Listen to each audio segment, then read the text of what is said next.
El siguiente programa es una emisión de crítica artística y periodística. Incluye dramatizaciones y todas las personas que aquí aparecen fueron grabadas con su autorización.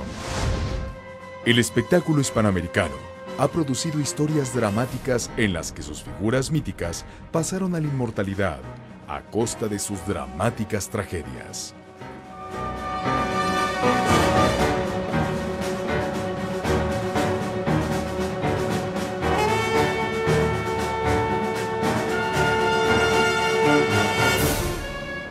En la siguiente hora, describiremos la tragedia que envuelve al cantante Joan Sebastián a causa del sorpresivo asesinato de su hijo, Trigo Figueroa, en Texas. Es responsable por la muerte del señor Figueroa porque él fue el que disparó la pistola, cual bala le pegó al señor Figueroa atrás de la cabeza y lo mató. Joan me comentó que se sentía muy desesperado, que ya su vida iba a cambiar completamente. La homicida de la reina del Tex-Mex, Selena, detallará el crimen que en 1995 indignó al mundo de la música.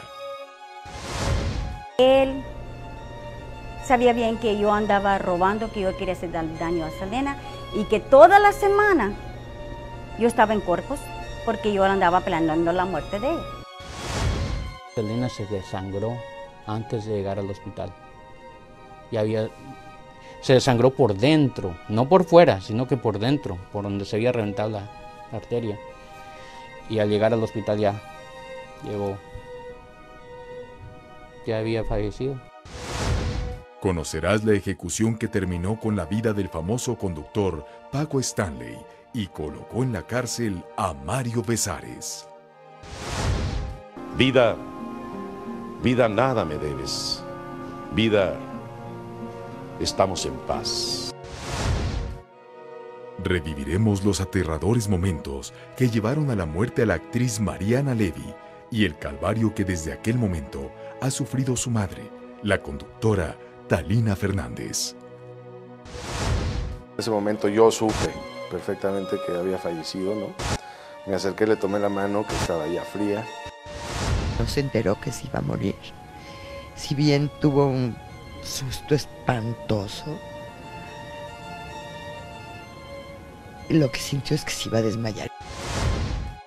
Y el estrujante crimen pasional que colocó a la hija de la actriz Regina Torné como principal sospechosa de homicidio.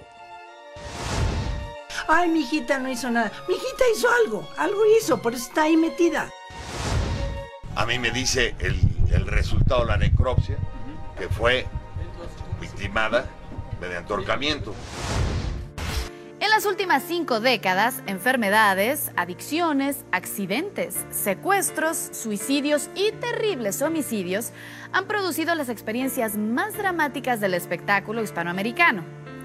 Yo soy Atala Sarmiento y les doy la bienvenida a la primera de 4 emisiones especialmente realizadas para ustedes que nos ven a través de Azteca América y con la que damos inicio al ciclo La historia detrás del mito de las grandes tragedias del espectáculo.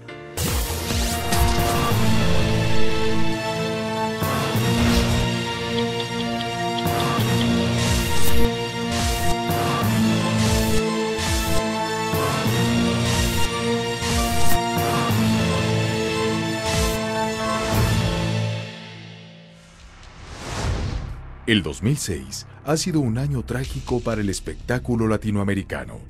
Joan Sebastián vivió la mayor desgracia de su vida la madrugada del domingo 27 de agosto. Su hijo, Trigo Figueroa, fue asesinado en Texas. Joan me comentó que se sentía muy desesperado, que ya su vida iba a cambiar completamente. El sábado 26, el cantante acudió junto con su hijo Trigo, quien colaboraba en sus espectáculos, a actuar en la Plaza del Valle, en Hidalgo, Texas. No imaginó que saldría del lugar con el cuerpo agonizante de Trigo, de solo 27 años de edad. Muy lindo muchacho, donde quiera las veces que conviví con él, muy respetuoso, muy amable. Se iba a casar el 6 de enero y me dijo, viejo, dijo, lo voy a invitar, dijo, para que vaya a mi boda a Los Ángeles. Entonces digo, todo eso se queda clavado muy adentro y es muy duro. Como de costumbre, Joan se dirigió por los caballos para continuar el show de jaripeo, seguido por Trigo, quien no dudó en resguardar la seguridad de su padre al ver que varias personas se aproximaron a pedirle un autógrafo. Entre ellas, 3 hombres en estado de ebriedad. Al ser impedido por Trigo, uno de ellos descargó la mortal detonación sobre su cabeza. Se acabó, John Sebastian ya estaba recogiendo su caballo y en eso la gente quería hablar con él, tener fotos. Estaban detenidos con la cerca y en la cerca había unos individuos que se comenzaron a enojar que no podían entrar. Y se vieron de busto y en el busto habían un pleito, se escucharon y palabras y de ahí uno sacó pistola y balaceó para abajo en el piso. Y el hijo y amigos dijeron, ¿sabes qué? Mejor lo vamos de aquí. Tenía oficiales ahí que estaban checando para armas, otras cosas que no pueden entrar. Pero atrás tenían un VIP section, donde entran sin pagar o entrar, pueden parquear sus muebles ahí atrás y nadie los checa. Y nosotros estamos pensando que entre esa misma gente es cuando estos individuos entraron. El cuerpo de Trigo fue trasladado inmediatamente al Hospital Medical Center en McAllen, Texas, pero Trigo no resistió la operación y murió horas después. Los mismos seguridad que teníamos ahí fueron escoltándolo hasta el hospital, para que lo más rápido posible. Y pues desgraciadamente de ahí lo pasaron al hospital de McAllen y ahí fue el deceso. Todos iban rezando y pues iban arriba de 100 millas por hora con la carretera, pero los iba escoltando una patrulla enfrente y una patrulla detrás. Ricardo Richie Sánchez fue identificado por el policía de Mission, Texas, como el presunto responsable del homicidio de Trigo Figueroa, pero hasta el momento se desconoce su paradero. Tenemos una orden de aprehensión para el señor Ricardo Richie Sánchez. También usa el apellido del Toro. Fecha de nacimiento 6/15/85. Tenemos razón para creer que el señor Sánchez, que también usa el apellido del Toro, es responsable por la muerte del señor Figueroa, porque él fue el que disparó la pistola, cual bala le pegó al señor Figueroa atrás de la cabeza y lo mató. Muy pronto vamos a saber dónde está para poder arrestarlo. Pero si una pérdida es irreparable, enfrentar 3 es irresistible. Esa es la tragedia que envuelve a la periodista Virginia Sendel, quien hace 8 años perdió a su hija Michelle y a su nieto Mauricio en un incendio provocado por un cortocircuito en plena Navidad. En aquella ocasión, Michelle pudo salvar a sus hijos más pequeños, entre ellos Lorenzo, quien años después murió mientras celebraba su cumpleaños número 13. Cada día extraño más a mi hija llamada. Tuve que pasar por un proceso de aprendizaje, de duelo, que se dura toda la vida y todavía no lo terminaba cuando pasó lo de Loren. Es pensar que no eres la dueña del dolor del mundo, aunque tengas desgarrada el alma. Lorenzo quiso celebrar su cumpleaños esquiando en el lago de Tequesquitengo, Morelos, acompañado de su padre, sus hermanos y 3 amiguitos. Vinieron a esquiar el sábado ya de salida, estaban jugando los niños en la lancha y se cayeron 2 de ellos. A uno se pudo rescatar, que fue un amigo de Mauricio. Al parecer, la lancha en la que navegaba despidió gases tóxicos que provocaron el desmayo del niño y su amigo Santiago, quien logró salvarse, pero Lorenzo no. Fue hasta 2 días después que su cuerpo fue localizado. Lo que más le gustaba a Lorenzo era esquiar. A Lorenzo se lo chupó el lago, o sea, no hay otra cosa que ver. Parece que con el humo de la lancha medio se mareó, se adormiló. Es lo único que podemos entender porque era un niño muy atlético, nadaba perfectamente. Entonces, es una tragedia. Vamos a tratar de echarle muchas ganas, viviendo con este dolor profundo, con esta tristeza que bueno, ya habíamos experimentado, ahora se repite de manera trágica. Entre las amistades que acudieron a acompañar a Virginia Sendel estuvo la conductora Talina Fernández, quien un año después sufrió la devastadora pérdida de su hija Mariana Levy, de 39 años de edad, cuando se dirigía a celebrar el cumpleaños número 9 de su primogénita, María. Pasadas las 2 de la tarde, la camioneta donde viajaba Mariana Levy, su familia y 6 menores de edad se detuvo a causa del tráfico. De pronto, Mariana se percató que un hombre merodeaba sospechosamente los autos cercanos. Ella me comentó, mira, hay un señor sospechoso, ¿no?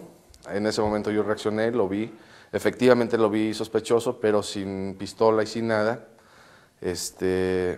Como que dije, bueno, no pasa nada, ¿no? Cuando él se acerca ya a la camioneta y da una vuelta muy pegado, ¿no? Con la clara intención de ver quién venía en la camioneta, ¿no? En ese momento ya era notorio para todos los que íbamos en la camioneta. El sujeto desapareció. Sin embargo, el miedo produjo el desvanecimiento de Mariana. Alcanzo a bajar un garage de un edificio privado, ¿no? En donde dije, bueno, ya llegando aquí, pues ya estamos más o menos a salvo todos. Y justamente creo que cuando entramos ahí, Mariana, de toda la presión y de todo el shock que tenía, se relajó, ¿no? Porque evidentemente ya estábamos como a salvo y ahí le vino el desmayo. No se enteró que se iba a morir. Si bien tuvo un susto espantoso, lo que sintió es que se iba a desmayar y lo dijo. Me voy a desmayar. El impacto fue letal. En segundos, el corazón de Mariana comenzó a fallar. Me voy a desmayar. Dijo, me voy a desmayar, me voy a desmayar. Yo estacioné la camioneta, volteé, ¿no? Inmediatamente abrí la puerta como para que entrara aire, digamos, ¿no? Y al ver que no reaccionaba mucho, pero bueno, sin embargo respiraba bien, decidí bajarla y acostarla en el piso, ¿no? Para que tuviera más aire y más espacio. Pensé inmediatamente, dije, bueno, hay una clínica aquí a media cuadra, entonces la volví a tomar en mis brazos, la subí a la camioneta, abrí la ventanilla y ahí ya salí a toda velocidad, ya no me importó ni el tráfico, me crucé un pedazo de camellón, di una vuelta en U y llegamos a la clínica.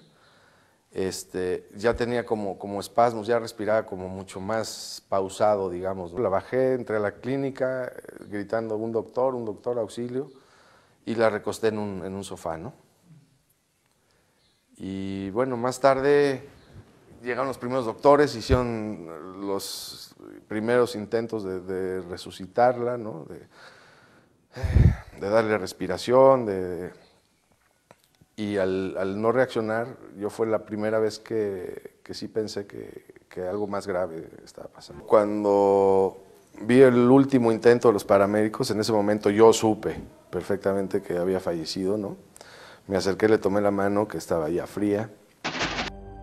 Aun cuando el cargo de homicidio imprudencial no procedió en contra del sujeto que causó la muerte de Mariana Levy, Talina Fernández se sumó a la campaña de México Unido contra la Delincuencia. Su intervención resultó difícil, pero el impacto de la campaña logró su cometido. Todos los que vivimos en la Ciudad de México lo hemos dicho en alguna ocasión. Me muero de miedo. Mariana, mi hija, no alcanzó a decirlo. Y en medio del terror nos la mataron de miedo. Un pedazo de mí se murió con ella.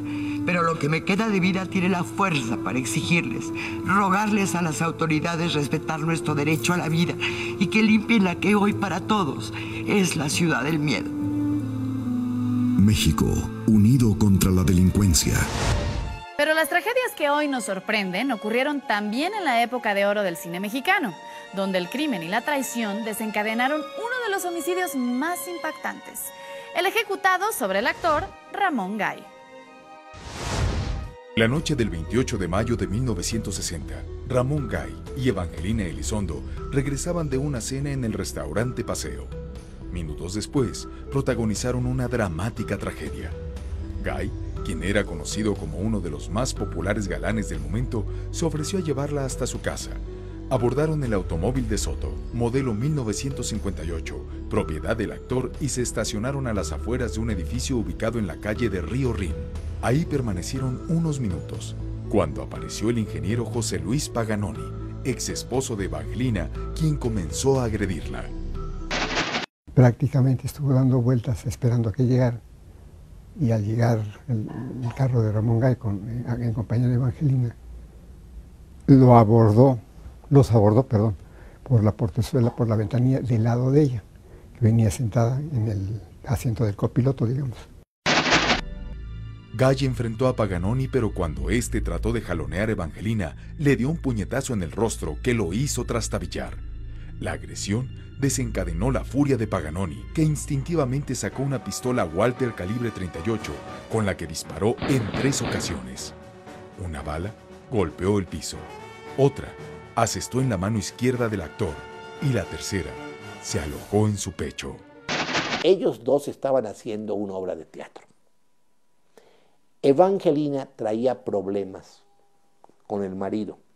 El marido parece que era un ingeniero muy poderoso. Entonces, Evangelina y Ramón Gay salieron a cenar sin tener ninguna relación romántica, ni mucho menos. Simplemente, terminó la función, pues vamos a cenar. Ramón Gay fue trasladado a un hospital donde minutos después dejó de existir. Durante el funeral, Ramón Gay recibió el último adiós de parte de sus compañeros. Sin embargo, la presencia de Arturo de Córdoba llamó notablemente la atención al momento en que se postró sobre el ataúd para llorar desconsoladamente. En aquel entonces, la respetuosa prensa publicó: Arturo de Córdoba llora desconsolado a un amigo. Yo era muy amigo de Marga López. Ella sabía que se rumoraba que Arturo de Córdoba y Ramón Gay tenían una relación homosexual. Solo un día después del homicidio de Ramón Gay, y a tan solo 3 horas de haber asistido al velorio, Agustín de Anda y su novia, la ex Miss México, Ana Berta Lepe, protagonizaron un nuevo asesinato. De Anda y Ana Berta mantenían un noviazgo que la noche del 29 de mayo de 1960 habían decidido concretar en matrimonio, comunicándoselo a Guillermo Lepe, el padre de la actriz.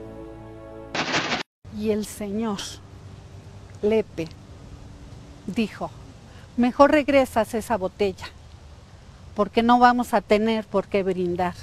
Acabo de prorrogar el contrato de Ana Berta por 1 mes más.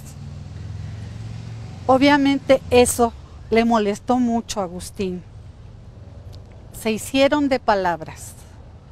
Y el señor le dijo: si eres tan hombre, no vamos a alegar aquí, vamos a alegar allá afuera. Y se salieron al estacionamiento. Durante la discusión y ante numerosos testigos, Guillermo Lepe sacó una pistola, disparó contra De Anda y este se desvaneció herido en el pecho. Ahí fue rematado con otro tiro directamente en la cabeza. Ya Agustín estaba tirado con un balazo en el estómago. Ellos quisieron correr hacia ellos y después todavía el señor, después de tenerlo herido en el suelo, le dio un balazo en la sien, le dio el tiro de gracia, sin ningún sentimiento, sin ningún nada, con la mayor saña del mundo. Eso fue lo que realmente pasó. 13 horas después, Guillermo Lepe se entregó voluntariamente al Ministerio Público. Sin embargo, su versión de los hechos fue muy distinta.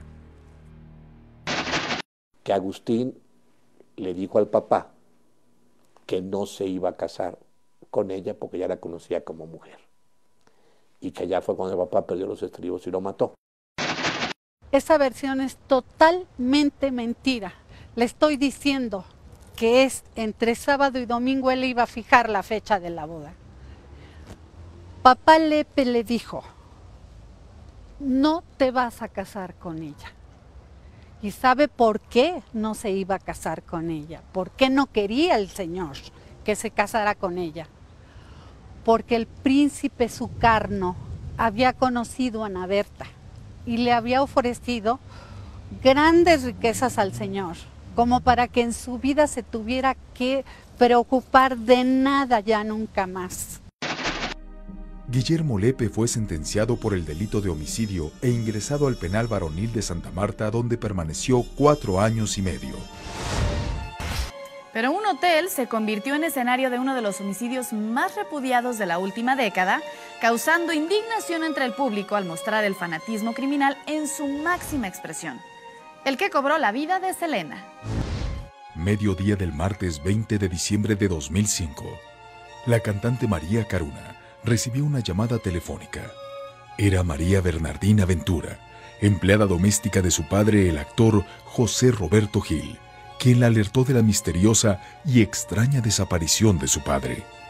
Una hora después, el cuerpo sería localizado golpeado y colocado en el interior de un closet, 3 días después de haber sido dramáticamente asesinado.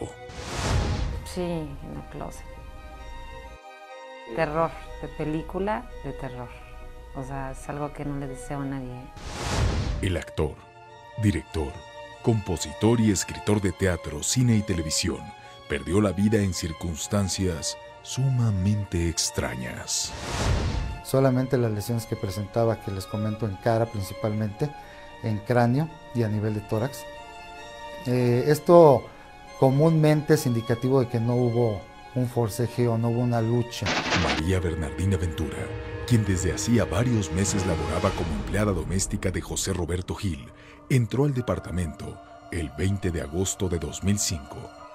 Una vez dentro, descubrió un gran desorden, papeles revueltos y tirados en el piso, ropa desordenada y varias fotografías mutiladas, pero lo más extraño era la ausencia del actor. Sí, bueno, llegó la sirvienta, la muchacha que le ayudó a mi papá, y vio toda la casa regada y entonces le habló a mi hermana, asustadísima, y mi hermana llegó y también vio todo. Pero en el departamento nadie se percataría que horas antes se había cometido un asesinato. La curiosidad llevó a María a recoger algunos objetos que posteriormente se convertirían en evidencia del homicidio y se alteraría la escena del crimen. María ingenuamente pues nunca se imaginó nada malo, entonces se puso a recoger. Desgraciadamente esas cosas pues interfieren demasiado en la investigación, porque es contaminar la evidencia, ¿no? Pues mi hermana pues, empezó a ver cosas y no sabían si lo habían secuestrado, si estaba desaparecido. Minutos después, un inesperado descubrimiento en el interior del closet de la recámara provocaría el aterrador encuentro. Los amigos son los que se dan cuenta que el cadáver se encontraba en el interior del closet. Entran a la recámara a ver todo el desorden y en el closet se vio las cobijas enredadas, pero salía un pedazo del brazo, un espacio del brazo. Una corbata con manchas de sangre encontrada en el piso sería el primer indicio de la muerte por asfixia del actor. En una operación de inspección ocular se encontró una corbata que probablemente sea con la que se haya asfixiado o haya producido el ahorcamiento del señor José Roberto. Tienen gente que la considera como probable responsable de este hecho. No es una sola que yo tenga conocimiento, la encaminan hacia diversos sujetos, diversas personas que pudieron haber tenido alguna participación en esto. El 31 de marzo de 1995, el mundo de la música se estremeció. La reina del Tex-Mex, Selena, fue asesinada a los 23 años de edad por su amiga y presidenta de su club de admiradores, Yolanda Saldívar. No soy un animal, no soy un monstruo, porque Dios no crea monstruos, ¿me entiendes? La gente me ha creído un monstruo, Abraham Quintanilla me ha creído un monstruo, pero van a ver que la amistad que yo y Selena teníamos era una amistad bien linda, respetuosa y una amistad que no tenía fallos, sino que teníamos envidias. La falsa amistad de Yolanda envolvió a Selena, quien no dudó en otorgarle el manejo de sus tiendas de ropa en Corpus Christi y San Antonio, hasta que Abraham Quintanilla, padre de la estrella, se percató de que Saldívar estaba desfalcando el negocio al encontrar 4 cheques escritos a su nombre. Eso es una cosa que hasta este día nunca se ha comprobado. Eso es una mentira de Abraham Quintanilla, ha querido a confundir, manipular a la gente de que todo eso fue porque de un fraude, de que yo le estaba robando a ella dinero. Que él me botó de la oficina porque él sabía bien que yo andaba robando, que yo quería hacer daño a Selena y que toda la semana yo estaba en Corpus porque yo andaba planeando la muerte de ella.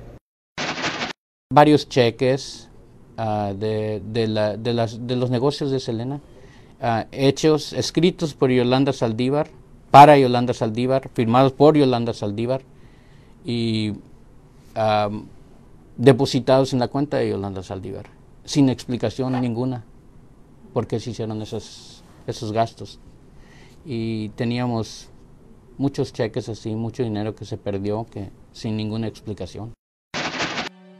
Durante los últimos días de marzo de aquel 95, Saldívar llamó a Selena para asegurarle que le entregaría documentos del banco que probarían su inocencia.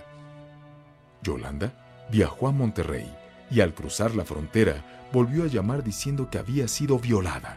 Saldívar realizó una tercera llamada desde el motel Days Inn en Corpus Christi. Pidió a Selena que fuera a verla sola para llevarla al hospital, donde Saldívar aceptó no haber sido ultrajada. No encontraron nada y la regresó al hotel y fue en eso que empezaron a discutir y fue cuando Yolanda Saldívar sacó el arma y le disparó una vez. Al sacar el arma y fue el balazo por detrás. Se presume que Selena despidió a Saldívar y según declaraciones de la empleada de limpieza del motel, se escucharon gritos, unas detonaciones y de inmediato se vieron dos mujeres corriendo por la alberca. Una de ellas era Selena, quien corría herida. La bala le entró por detrás, así por detrás del cuerpo y le salió por enfrente, ¿sí? Y al cruzar el cuerpo, al atravesar el cuerpo, reventó la arteria mayor que corre del corazón de uno al brazo derecho. Tenemos 4 arterias mayores. La arteria mayor que corre del corazón al brazo derecho se reventó, la bala lo reventó y eso fue lo que le causó la muerte. Selena se desangró antes de llegar al hospital. Se desangró por dentro, no por fuera, sino que por dentro, por donde se había reventado la arteria. Y al llegar al hospital ya había fallecido. Según Saldívar, Selena no recibió la atención adecuada en el hospital por orden de su padre, Abraham Quintanilla. Cuando llegó al cuarto de operación, se le estaba haciendo la operación. Pero hubo una discusión, porque está en los medical records, en sus records, que hubo una discusión entre los doctores y Abraham Quintanilla. ¿Por qué? Él no quería que ella recibiera sangre. Era importante que ella recibiera la sangre para que ella viviera.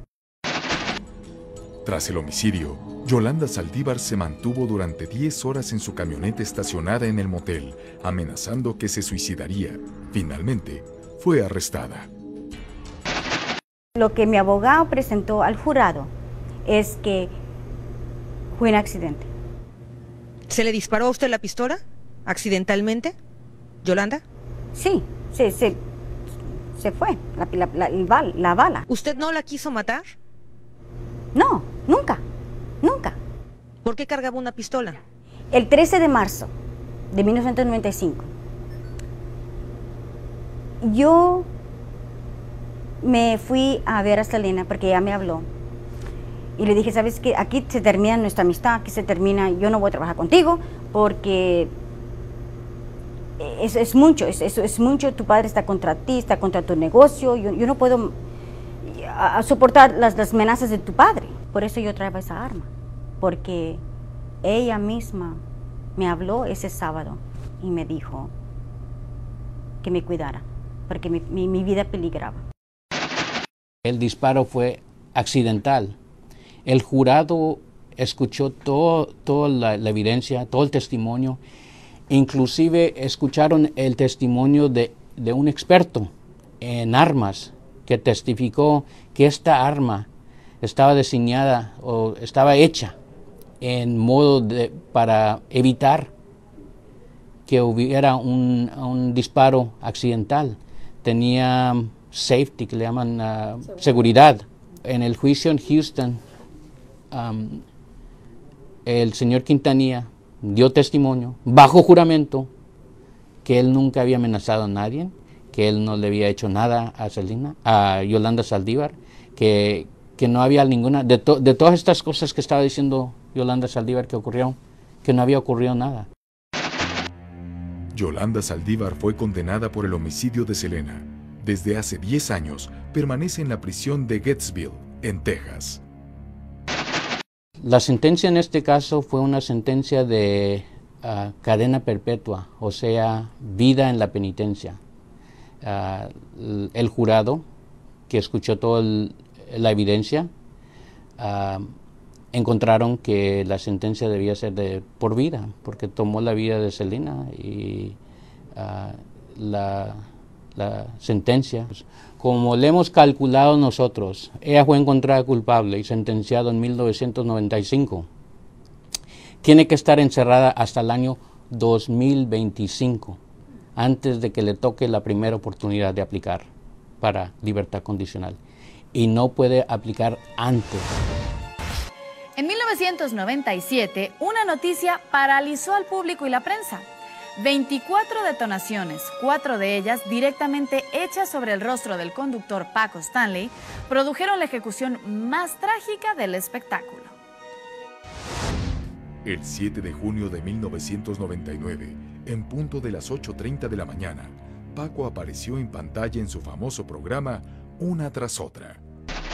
Qué bueno que nos acompaña, muchas gracias por estar con nosotros en este domingo 27 de octubre de 1914, 8 de la mañana, efectivamente, estamos en todo. Conforme avanzó el programa, Paco lució cansado y desmotivado. Los lunes, por ejemplo, de ustedes es una lucha tratar de divertirlos a ustedes. ¿Usted cree que viene uno de buen humor? Pasó el domingo, descansó uno, ajá.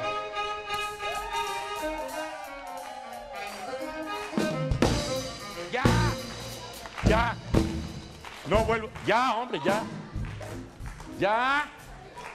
No vuelvo a decir de buen humor. ¡Que no!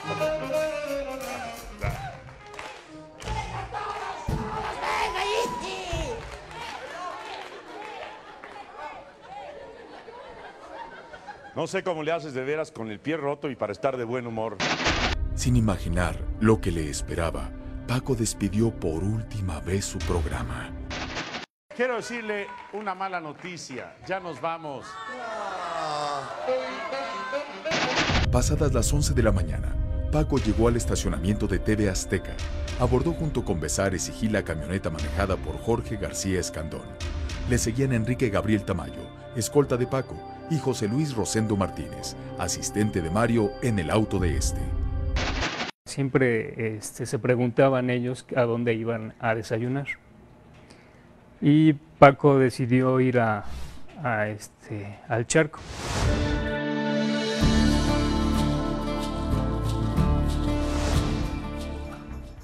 En el restaurante, Stanley, Besares y Gil tomaron una mesa.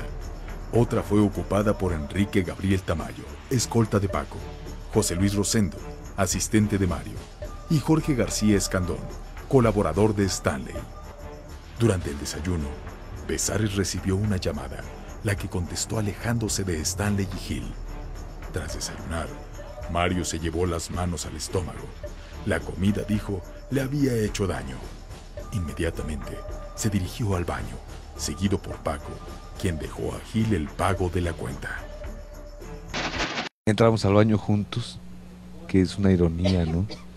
Y lo único que me dijo, te espero allá afuera, Sorondongo. Éramos tan amigos, tan hermanos. Fueron las últimas palabras que Mario escuchó de Paco, quien en el estacionamiento esperó a Besares. Siempre lo hacía. Sí se tardaba y siempre lo regañaba también Paco, ¿no? Porque se tardaba. Me subo a la camioneta La recorro, su escolta le abre la puerta, sube Paco y en la parte de atrás sube Gil. Estamos sobre la banqueta en la entrada esperando a Mario porque todavía no salía del baño. Estuvimos esperando y en ese momento Paco me dice, como todos los días que íbamos a desayunar, le dábamos las gracias. Le di las gracias y Jorge igual. Stanley subió a la camioneta. 3 sujetos cruzaron el puente peatonal. Jorge García encendió el motor. No se percató que 3 sicarios rodearon el auto. Su escolta le abre la puerta, sube Paco y en la parte de atrás sube Gil. Y me dice Paco, ¿sabes qué? Sube los vidrios porque voy a prender el aire. Subo los vidrios y en ese momento es cuando se agacha Paco para prender el aire, claro. Lo está prendiendo y en el momento que se incorpora él, empiezan los disparos. Un total de 24 detonaciones se escucharon. 4 de ellas fueron hechas directamente al rostro de Paco, perpetrando el asesinato más impactante del espectáculo mexicano. A las 12:08 perdió la vida Paco Stanley, víctima de un asesinato certero. Paco Stanley había muerto. Y amé, fui amado. El sol acarició mi faz. Vida, vida, nada me debes. Vida, estamos en paz. La vida de la actriz Regina Torné dio un giro trágico cuando a principios del 2006 su única hija resultó la principal sospechosa de un crimen pasional en el que se asesinó y prendió fuego a una mujer. A principios de este año, la vida de la actriz Regina Torné dio un giro dramático. Su única hija, Regina del Pilar, fue acusada de asesinar a la esposa de su supuesto amante, el taxista Edgar Eslava. Yo sé que esto es terrible, no crean que no lo sé. Ay, mi hijita no hizo nada. Mi hijita hizo algo hizo, por eso está ahí metida. Mi hija me dijo hace 2 semanas que ya le iba a comprar su anillo y que le había pedido que se casaran. Mi hija no llena el perfil de una homicida. Mi hija es una mujer apasionada. Mi hija es una mujer manipulada. Que puede ser una persona afectiva, amorosa, considerada, pero al mismo tiempo tiene el aspecto negativo que puede ser bastante agresiva, violenta, impulsiva, instintiva, y que pudiera abrigar sentimientos de inconformidad y de rencor. Familiares de Maribel Monroy, de 26 años, aseguraron que 3 meses antes del homicidio recibió amenazas de parte de Regina. En el celular entraban muchas llamadas de esta persona, que siempre le mandaban hasta mensajes, que le dejaban, ahora sí, cosas indebidas, unas cosas que no vienen al caso ahorita a platicarlas porque pues son puras majaderías. Ella sí me comentaba eso de las amenazas. Yo lo único que le contestaba es de que nunca hiciera caso a la gente, porque la gente a veces por molestar, cuando ven un matrimonio bien, es cuando tratan de molestar. Es lo que yo le decía. Pero el 24 de enero de 2006, la amenaza se cumplió. La policía recibió una llamada indicando que se estaba consumiendo en llamas el cadáver de una mujer. Al llegar, lograron detener a Regina del Pilar a bordo de una camioneta y a 3 jóvenes. Uno de ellos, Jorge, quien también fue remitido a las autoridades. Él revela que él estuvo presente, que estaba manejando la camioneta. Luego entonces él se pudo haber dado cuenta de lo que estaba sucediendo y él pudo haber participado en evitarlo. Ver que se está cometiendo un crimen y quedarse manejando una camioneta cruzado de brazos lo vuelve en cierta forma cómplice de un delito que es abandono de persona. Regina del Pilar, acompañada por Jorge, a quien contrató como pintor de su domicilio, secuestraron a Maribel y la estrangularon a bordo de la camioneta mientras se dirigían a un paraje desolado. Regina tiene una operación verdaderamente severa, de 15 centímetros, tiene clavos, tiene esto, tiene lo otro, y su fortaleza es verdaderamente ridícula, no tiene fuerza en las manos. A mí me dice el resultado de la necropsia, que fue victimada mediante ahorcamiento. No tiene la fuerza física, Regina, para llevarlo a cabo. Eso se va a probar. Pero Regina presentaba una quemadura en la pierna que aparentemente se provocó cuando, en aras de ocultar el crimen, tiró junto con otros 3 jóvenes el cuerpo de Maribel en un camino de terracería. Ahí lo rociaron de gasolina y prendieron fuego. Tiene una quemada marca diablo en la pierna que le hizo ese señor, el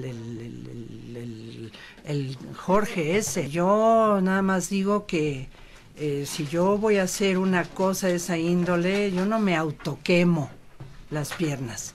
A mí lo único que sé es que este hombre también le echó esta cosa a mi hija y que tiene la pierna quemada. Regina del Pilar, Jorge Eslava, el viudo, y Jorge Salazar, el menor, permanecen en la cárcel mientras se realizan las investigaciones que esclarezcan el crimen de Maribel Monroy. Sin embargo, Regina continúa absolviendo de toda culpa a su hija. Lo estoy viendo ahorita cuando mi hija dice, él no tiene nada que ver, por Dios. Entonces está bien manipulada esa mujer, está manipulada. Es una prueba de amor, pero el amor ciega a las personas y les puede hacer mentir. Entonces no se puede creer lo que ella dice, de que él no participó. Yo me siento que tengo 2 caminos. Uno, caerme muerta ahorita, o renacer como el ave fénix y estar al lado de mi hija hasta el final. Pero los accidentes también han significado para varias celebridades mutilación, comas con daños irreversibles y, en el peor de los casos, la muerte en el mejor momento de sus carreras artísticas. En exclusiva para Azteca América. Hasta la próxima.